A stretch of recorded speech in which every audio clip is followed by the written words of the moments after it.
Assalamualaikum warahmatullahi wabarakatuh. Hai teman-teman, kami dari kelompok absen 1-19 bakal bahas tentang struktur sosial, stratifikasi sosial, diferensiasi sosial, dan mobilitas sosial. Nah, jadi struktur sosial itu ibarat kerangka dalam masyarakat yang ngatur di mana orang-orang bisa berinteraksi ya teman-teman. Bisa dibilang ini semacam pola yang bikin kehidupan sosial jadi teratur. Nah, beberapa ahli punya cara sendiri buat ngedefinisiin ini ya teman-teman.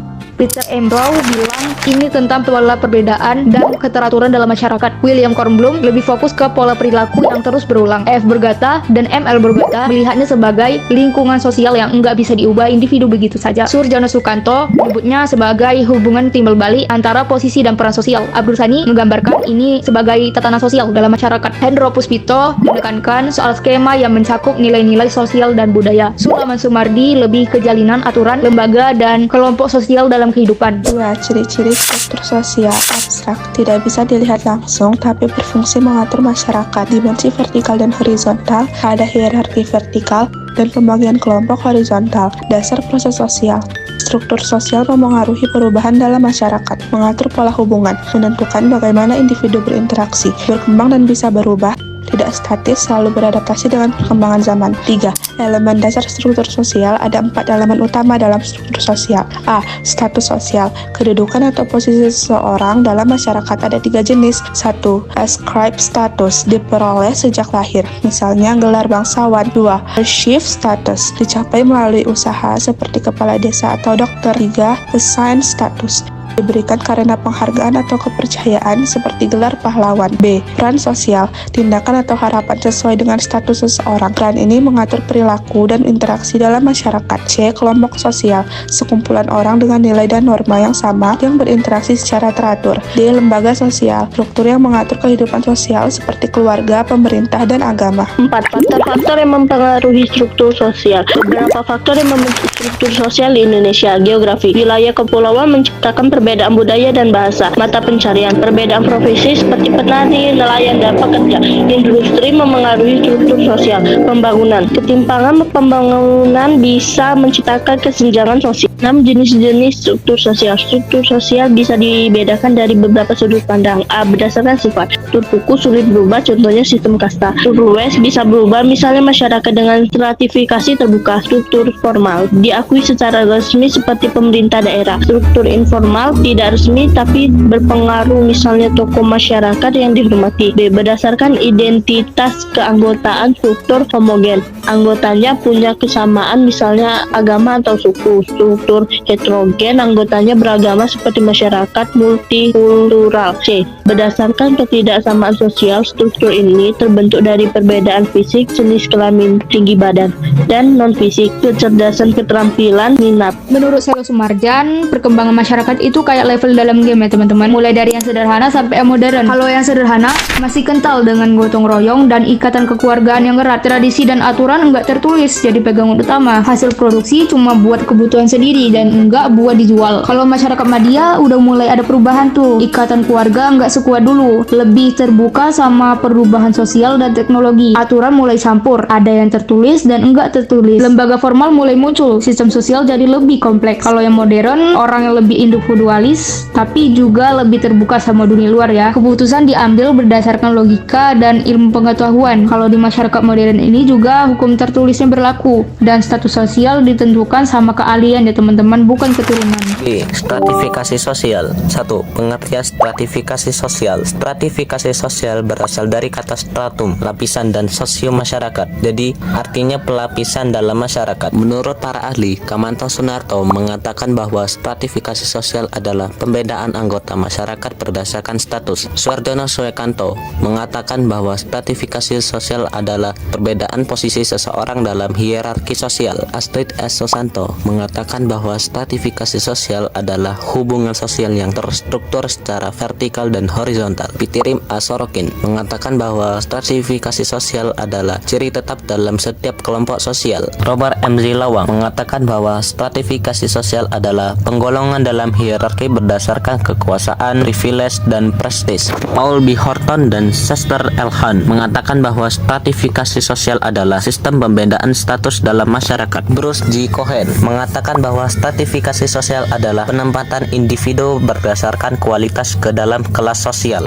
Kuber mengatakan bahwa stratifikasi sosial adalah kategori kelas sosial berdasarkan hak yang berbeda. 2. Penyebab stratifikasi sosial. Stratifikasi sosial bisa muncul secara alami atau sengaja dibentuk untuk tujuan tertentu. Misalnya dalam sistem pemerintahan yang hierarkis. Menurut Hakis, faktor utama stratifikasi sosial adalah yang pertama, perbedaan ras dan budaya. Misalnya perbedaan warna kulit atau etnis yang membentuk kelas sosial tertentu. Yang kedua, pembagian kerja. Status sosial bisa terbentuk berdasarkan spesialisasi pekerjaan dan kekuasaan. Dan yang terakhir, kelangkaan. Posisi, hak, dan kekuasaan yang terbatas menciptakan perbedaan kelas sosial. Yang ketiga, dasar-dasar stratifikasi sosial. Stratifikasi sosial terbentuk karena beberapa faktor. Di antaranya, yang pertama, kekuasaan. Orang yang punya kekuasaan besar biasanya ada di lapisan atas karena mereka bisa mengatur dan mempengaruhi masyarakat. Yang kedua, kekayaan. Semakin kaya seseorang, semakin tinggi posisinya dalam masyarakat. Kekayaan bisa dilihat dari gaya hidup, rumah, kendaraan, atau barang mewah yang dimiliki. Yang ketiga, kehormatan. Orang yang dihormati, baik karena kebangsawanan, jasa, atau sikap baiknya, biasanya punya status sosial tinggi. Ini sering terlihat dalam masyarakat tradisional. Dan yang terakhir, ilmu pengetahuan. Pendidikan tinggi juga jadi faktor stratifikasi. Orang dengan ilmu dan gelar akademik lebih dihargai dan sering berada di lapisan atas.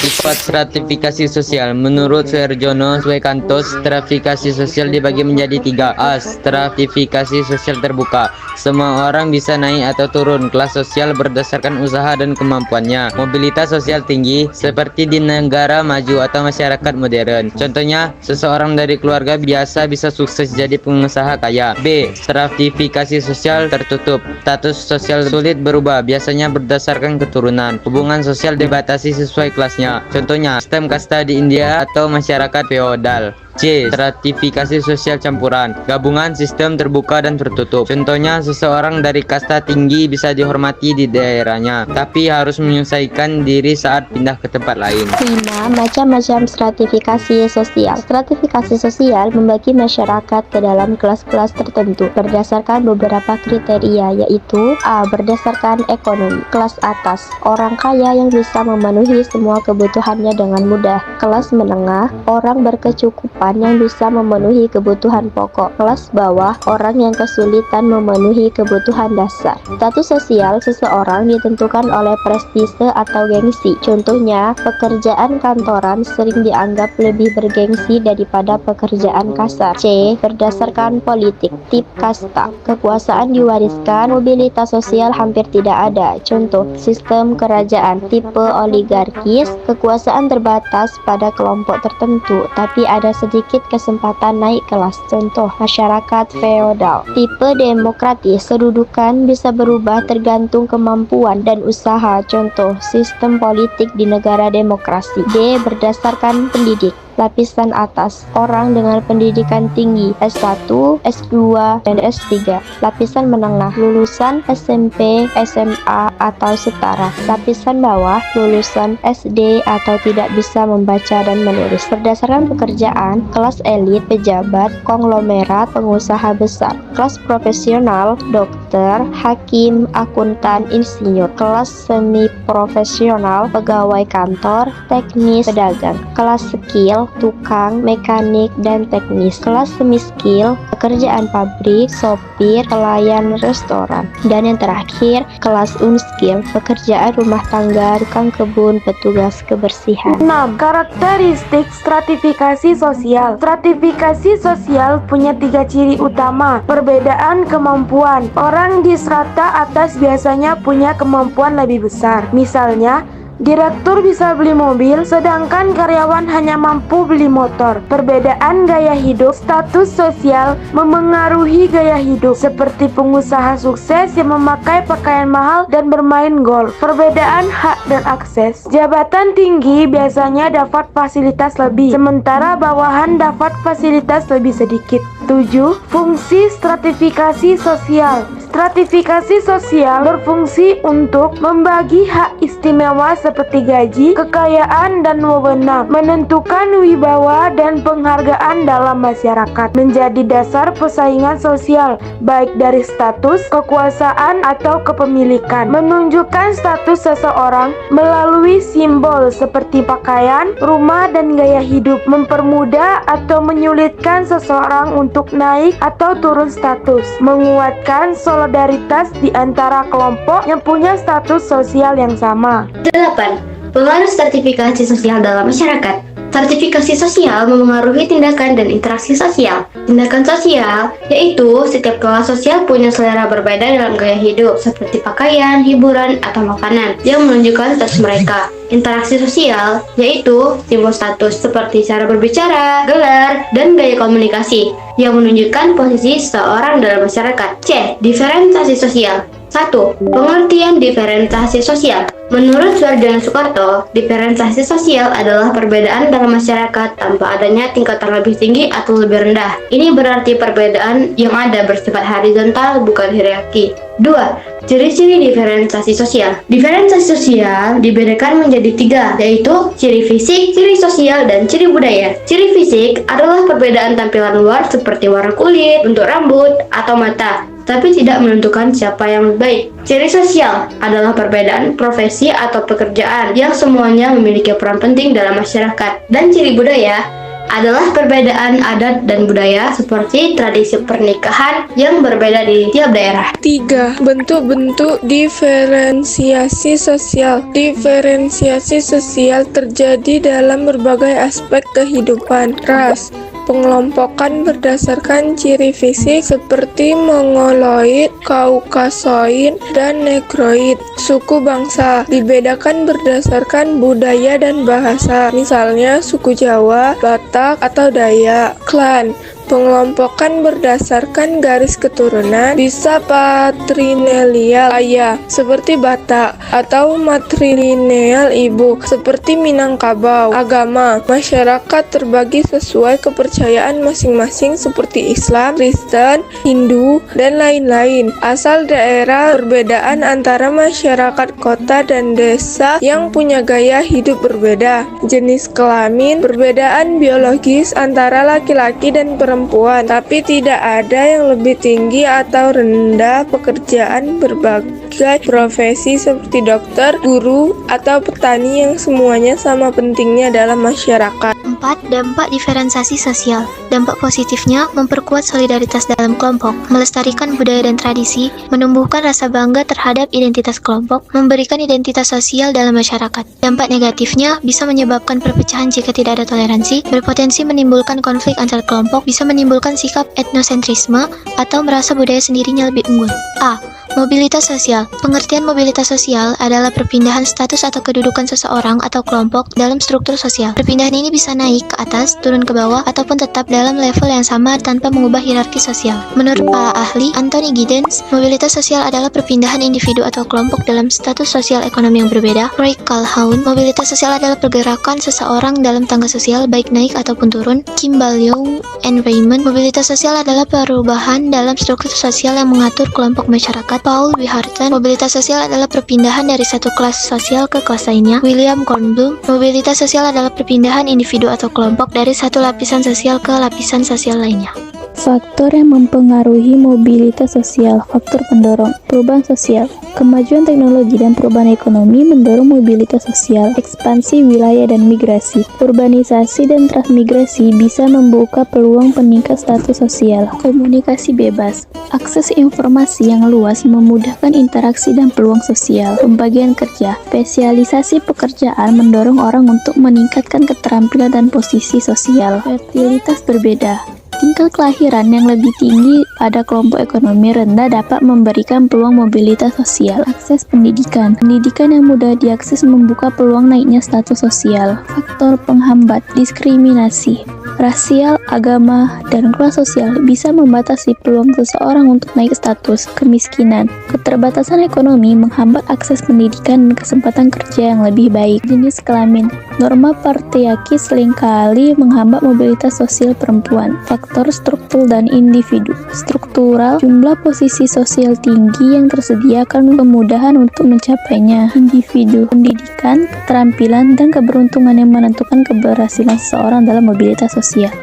Nah, mobilitas sosial itu kayak pindah tempat di dunia sosial ya teman-teman. Bisa naik, bisa turun, atau bahkan bisa ke samping. Nah, jenis-jenis yang bakal ku jelasin itu ada 3 ya teman-teman. Ada mobilitas horizontal. Ini kayak pindah jalur tapi tetap di level yang sama. Contohnya kayak Pak Camat ya teman-teman. Dia itu dulunya pengusaha mebel, terus jadi desainer mebel. Nah, kerjanya kan berubah, tapi status sosialnya nggak naik dan juga nggak turun ya teman-teman. Terus ada mobilitas vertikal. Kalau ini perubahannya bisa naik, bisa turun dalam hierarki sosial. Kalau yang naik, vertikal naik atau social climbing, itu kayak seseorang naik statusnya entah karena prestasi, kesempatan, atau regenerasi. Contohnya kayak kepala dusun yang naik jadi kepala desa, atau pegawai yang akhirnya diangkat jadi direktur. Nah, kalau mobilitas vertikal turun atau social sinking, sebaliknya. Ini terjadi kalau seseorang mengalami penurunan status. Penyebabnya bisa macam-macam, kayak kesalahan kerja, sakit, atau pensiun. Contohnya kayak manajer yang diturunin jadi karyawan biasa karena melanggar aturan, atau bangsawan yang kehilangan pengaruh karena modernisasi. 3. Mobilitas lateral. Mobilitas geografis. Mobilitas ini terjadi ketika seseorang atau kelompok berpindah tempat tinggal tanpa perubahan status sosial yang signifikan. Contohnya, seorang petani dari desa pindah ke kota dan bekerja sebagai sopir angkutan umum. Sebuah keluarga harus pindah ke kota lain karena program transmigrasi. Mobilitas lateral dapat bersifat permanen, seperti migrasi ke luar negeri untuk menetap, atau tidak permanen, seperti pekerja kontrak yang kembali ke kampung halamannya setelah selesai bekerja. 4. Mobilitas struktural. Jenis mobilitas ini terjadi karena adanya perubahan besar dalam masyarakat seperti perkembangan teknologi, urbanisasi, atau bencana alam yang mengubah struktur sosial. Contohnya, perubahan dari masyarakat agraris ke masyarakat industri akibat perkembangan teknologi, revolusi yang berkembang, sistem pemerintahan, dan status sosial masyarakat. Penduduk desa yang kehilangan sumber mata pencaharian akibat bencana sehingga harus mencari pekerjaan baru. Mobilitas struktural seringkali menyebabkan mobilitas vertikal baik ke atas maupun ke bawah, tergantung pada dampak perubahan tersebut. Jadi, mobilitas sosial itu tentang perubahan status seseorang atau kelompok dalam masyarakat ya teman-teman. Kalau berdasarkan ruang lingkupnya, ada mobilitas intergenerasi dan mobilitas antargenerasi ya teman-teman. Intergenerasi itu perubahan dalam hidup seseorang sendiri. Contoh gampangnya kayak tentara yang naik pangkat karena prestasinya ya, atau manajer yang diturunin jabatannya karena kesalahannya sendiri. Terus ada antargenerasi, itu perubahan status sosial yang terjadi antar generasi ya, sesuai namanya. Misalnya anak tukang bakso yang sukses jadi pengusaha besar, itu ke atas. Kalau ke bawah kayak anak konglomerat yang bangkrut dan jadi pengamen. Nah, terus ada saluran mobilitas sosial yang bikin perubahan status ini bisa terjadi. Menurut Fitrim Asorokin, mobilitas vertikal bisa lewat social circulation alias sirkulasi sosial. Artinya ada jalur-jalur tertentu yang bisa dipakai buat naik atau turun status dalam masyarakat ya teman-teman. Beberapa saluran tersebut adalah angkatan bersenjata. Dalam militer ada jenjang kepangkatan yang memungkinkan seseorang naik status jika memiliki prestasi dan jasa besar bagi negara. Namun, jika melanggar aturan seperti terlibat narkoba atau penyelundupan, seseorang bisa mengalami penurunan pangkat atau bahkan dipecat. Lembaga keagamaan. Dalam agama, yang membedakan status seseorang bukan harta, tapi tingkat keimanan dan pengetahuan agamanya. Orang yang lebih taat dan memiliki pemahaman agama yang lebih tinggi akan lebih dihormati di masyarakat. Lembaga pendidikan. Pendidikan adalah salah satu cara utama meningkatkan status sosial. Orang yang memiliki pendidikan tinggi cenderung lebih dihormati dan punya peluang kerja yang lebih baik. Organisasi politik. Bergabung dengan partai politik bisa membuka peluang naik status sosial. Jika seseorang aktif, pandai berorganisasi, dan punya visi yang baik, ia bisa menjadi pemimpin yang mendapat kedudukan tinggi. Organisasi ekonomi. Kekayaan bisa menentukan status sosial. Seseorang yang sukses dalam bisnis atau memiliki jabatan tinggi dalam perusahaan besar bisa naik ke kelas sosial lebih tinggi. Sebaliknya, jika bisnisnya bangkrut, statusnya bisa turun. Organisasi keahlian. Organisasi seperti Ikatan Dokter Indonesia atau Persatuan Wartawan Indonesia bisa membantu seseorang naik status, terutama jika ia mencapai posisi penting dalam organisasi tersebut. Lembaga pernikahan. Pernikahan bisa menjadi jalan naik atau turunnya status sosial. Misalnya, seseorang dari keluarga sederhana menikah dengan orang kaya otomatis mengalami mobilitas sosial naik.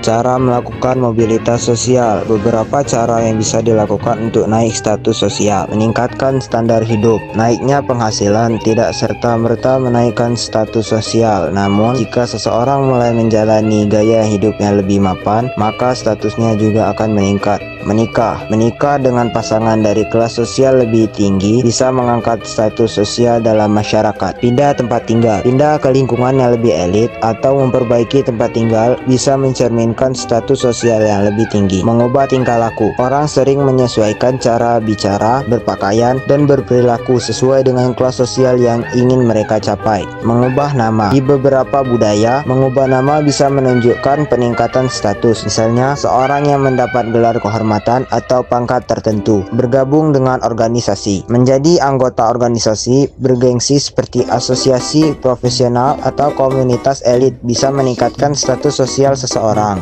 Dampak mobilitas sosial. Mobilitas sosial punya dampak baik dan buruk bagi individu maupun masyarakat. Ada dampak positif. 1. Mendorong semangat untuk maju. Kesempatan naik status sosial bikin orang lebih termotivasi untuk berusaha dan meningkatkan kualitas diri. Mempercepat perubahan sosial. Saat orang berubah demi naik status, masyarakat juga ikut berkembang ke arah yang lebih baik. 3. Meningkatkan integrasi sosial. Orang yang masuk ke kelompok baru akan beradaptasi dengan nilai dan norma di sana, yang bisa memperkuat hubungan sosial. B. Dampak negatif. 1. Memicu konflik. Ketidakseimbangan dalam mobilitas sosial bisa menimbulkan benturan kepentingan, seperti konflik antar individu karena perbedaan pandang dan kepentingan pribadi. Konflik antar kelas sosial, misalnya ketegangan antara pekerja dan pemilik perusahaan. Konflik antar kelompok sosial, contohnya persaingan antara komunitas tradisional dan modern. Konflik antar generasi, perbedaan pandangan antara orang tua dan anak, misalnya tentang pendidikan dan peran perempuan. 2. Berkurangnya solidaritas. Orang yang naik status sosial mungkin merasa kurang terhubung dengan kelompok lama, sehingga solidaritasnya berkurang. 3. Gangguan psikologis. Orang yang mengalami penurunan status bisa merasa takut, cemas, atau stres. Mereka yang kehilangan jabatan sering mengalami post-power syndrome, kesulitan beradaptasi dengan kehidupan baru. Orang yang gagal naik status bisa merasa frustasi atau putus asa. Jadi intinya masyarakat itu punya struktur yang tersusun dari berbagai lapisan dan kelompok ya teman-teman. Ada yang bisa naik ke posisi yang lebih tinggi, ada juga yang tetap di tempatnya. Semoga setelah nonton ini teman-teman jadi lebih paham ya tentang gimana masyarakat kita terbentuk. Terima kasih sudah menonton. Assalamualaikum warahmatullahi wabarakatuh.